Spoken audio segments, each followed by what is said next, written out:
नमस्कार दोस्तों, आपका हमारे चैनल में स्वागत है। राजा बहुत बड़ा प्रजापालक था, हमेशा प्रजा के हित में प्रयत्नशील रहता था। वह इतना कर्मयोगी था कि अपना सुख ऐशोआराम सब छोड़कर सारा समय जनकल्याण, लोगों की भलाई में ही लगा देता था। यहाँ तक कि पूजा पाठ, भजन कीर्तन के लिए भी समय नहीं निकाल पाता था।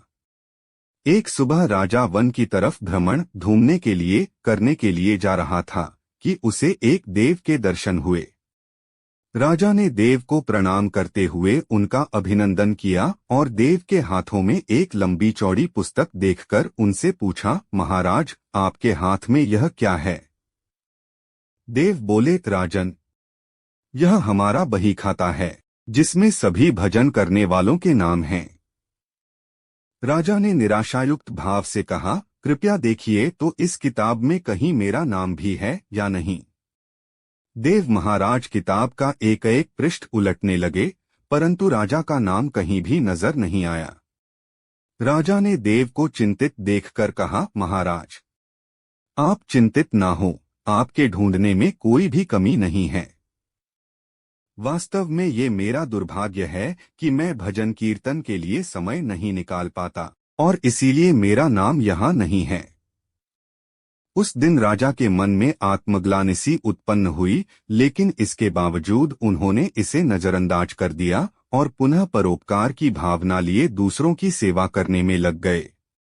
कुछ दिन बाद राजा फिर सुबह वन की तरफ टहलने के लिए निकले तो उन्हें वही देव महाराज के दर्शन हुए। इस बार भी उनके हाथ में एक पुस्तक थी। इस पुस्तक के रंग और आकार में बहुत भेद था और यह पहली वाली से काफी छोटी भी थी।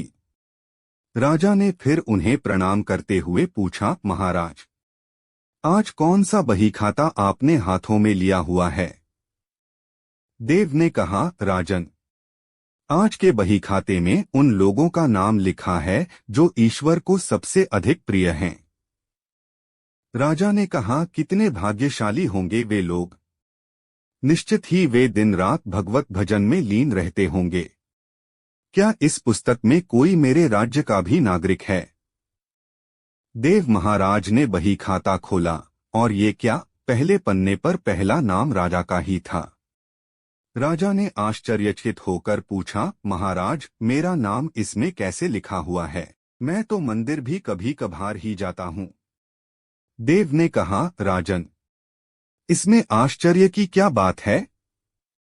जो लोग निष्काम होकर संसार की सेवा करते हैं, जो लोग संसार के उपकार में अपना जीवन अर्पण करते हैं, जो लोग मुक्ति का लोभ भी त्याग कर प्रभु के निर्बल संतानों की सेवा सहायता में अपना योगदान देते हैं, उन त्यागी महापुरुषों का भजन स्वयं ईश्वर करता है।